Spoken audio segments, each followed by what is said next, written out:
வணக்கம். 4 மணி செய்திகளை வழங்குவதற்காக நான் காயத்ரி. விரிவான செய்திகளை பார்ப்பதற்கு முன்பாக தலைப்புச் செய்திகளை பார்க்கலாம். கோவை மதுக்கரை பகுதியில் 3வது நாளாக போக்கு காட்டும் மக்னா யானை. மயக்க ஊசி செலுத்தி பிடிக்கும் பணியில் வனத்துறை தீவிரம்.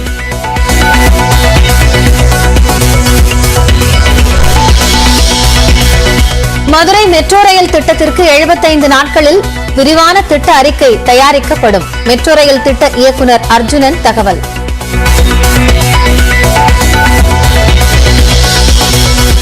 ஜூலை 11ஆம் தேதி நடைபெற்ற அதிமுக பொதுக்குழு செல்லும். அதிமுக இடைக்கால பொதுச் செயலாளராக எடப்பாடி பழனிசாமி தேர்வு செய்யப்பட்டது செல்லும் என்றும் உச்சநீதிமன்றம் தீர்ப்பு. இனி 1.5 கோடி அதிமுக தொண்டர்களின் பொதுச் செயலாளர் என எடப்பாடி பழனிசாமி பெருமிதம். ஒரு சிலரை தவிர அதிமுகவிற்கு யார் வந்தாலும் ஏற்றுக்கொள்வோம் என்றும் கருத்து.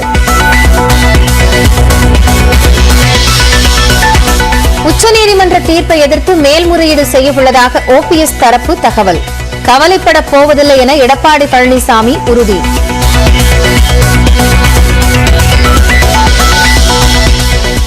உச்சநீதிமன்ற தீர்ப்பை வரவேற்று சென்னை அதிமுக அலுவலகத்தில் கொண்டாட்டம்.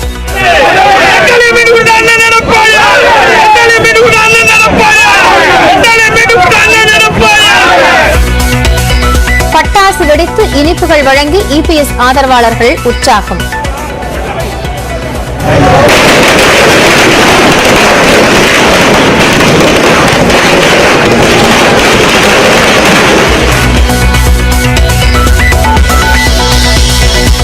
உச்சநீதிமன்ற தீர்ப்பை அடுத்து எடப்பாடி பழனிசாமிக்கு பாமக தலைவர் அன்புமணி ராமதாஸ் வாழ்த்து. இபிஎஸ்ஸின் வலுவான ஆளுமைக்கு சான்று என விசிக தலைவர் திருமாவளவனும் வாழ்த்து.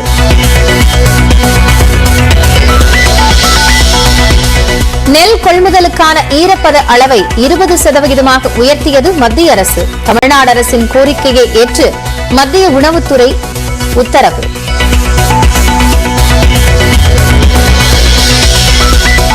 கடலூரில் நெல் கொள்முதல் மையத்தில் லஞ்சம் வாங்கிய ஊழியர் கைது. 25,000 ரூபாய் கையூட்டு பெற்றபோது சிக்கினார்.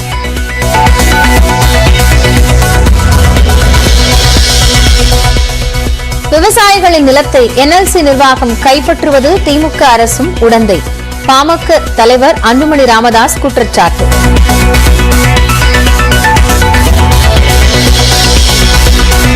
நரபலி அச்சத்தால் தமிழ்நாட்டில் தஞ்சமடைந்த மத்திய பிரதேசத்தை சேர்ந்த பெண்ணுக்கு உரிய பாதுகாப்பு. சென்னை உயர்நீதிமன்றத்தில் காவல்துறை உறுதி.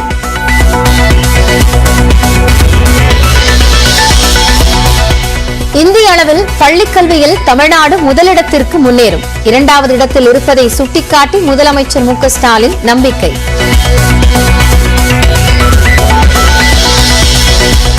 ஈரோட்டில் ஆளும் கட்சியும் எதிர்க்கட்சியும் போட்டி போட்டுக் கொண்டு வாக்காளர்களுக்கு பணம். தேமுதிக தலைவர் விஜயகாந்த் குற்றச்சாட்டு.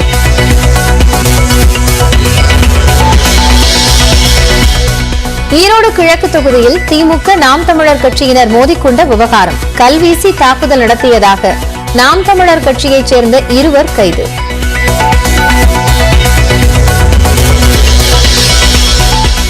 கிருஷ்ணகிரி அருகே டிராக்டர் மீது தனியார் பேருந்து மோதி 3 மாத குழந்தை உட்பட 5 பேர் உயிரிழப்பு. படுகாயமடைந்த 7 பேர் மருத்துவமனையில் அனுமதி.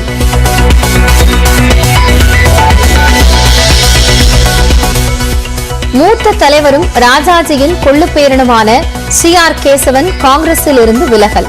வேறு கட்சியில் இணையப் போவதாக வரும் தகவல் உண்மையில்லை என்றும் விளக்கம்.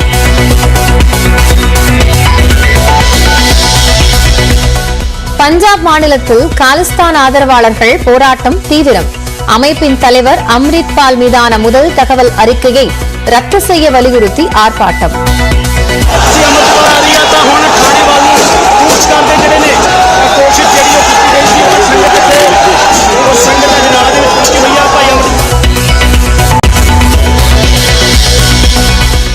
தஜிகிஸ்தான் சீனா எல்லையில் அடுத்தடுத்து 6 முறை நிலநடுக்கம். அதிகபட்சமாக ரிக்டர் அளவில் 6.8 பதிவான நிலநடுக்கத்தால் மக்கள் அச்சம்.